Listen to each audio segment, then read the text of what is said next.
People make personal finance way too complicated, and it sucks because it scares a lot of people off from becoming financially literate. Well, I say no longer, because I'm going to tell you everything you'll ever need to know about personal finance in just 5 minutes. Ready?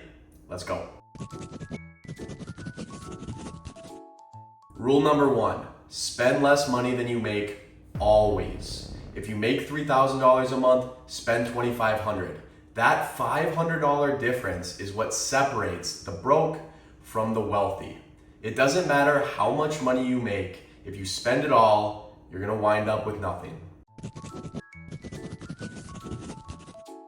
Use a simple system like the 50-30-20 rule. That's where you spend 50% of your income on needs, think rent, food, transportation, 30% on wants, think entertainment, fun, travel, and 20% on savings, investing, and debt payoff.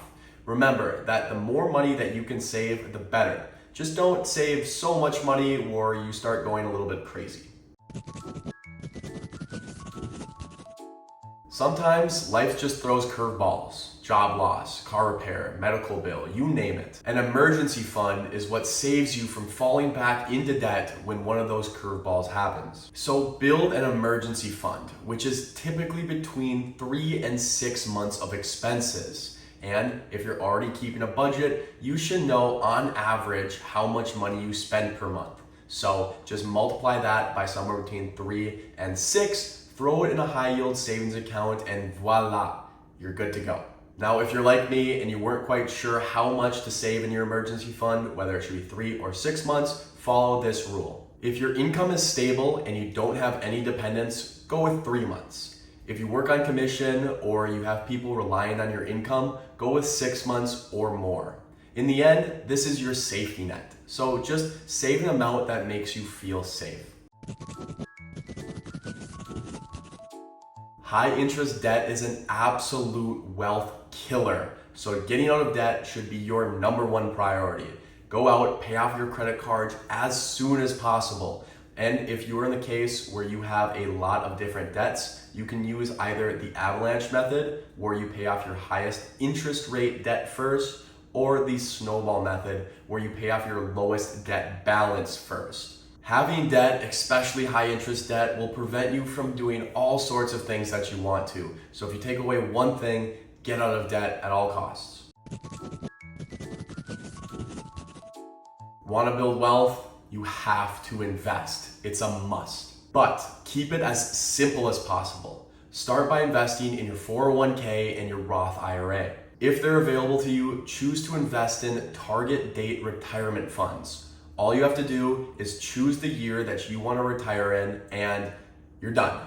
Everything's managed for you and they're pretty damn cheap. Otherwise, just invest in index funds. Look for this one, or maybe this one. They track the S&P 500, which basically just means they follow the United States stock market.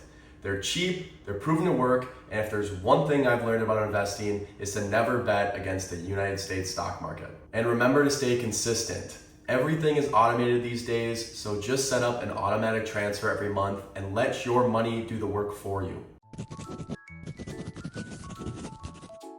Your credit score doesn't matter a ton, but it does matter. It affects your ability to rent, buy a home, or even get a job, sometimes. All that you have to remember is to pay your bills on time, every time, for a long period of time, and your credit score will be excellent. Otherwise, just don't stress about it that much.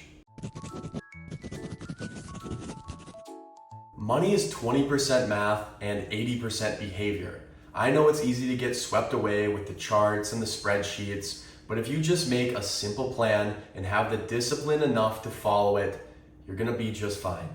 Well, that was it. Financial literacy simplified. Please leave a like or even subscribe if you guys think that I've earned it. It's always much appreciated. But I want to leave you guys with this.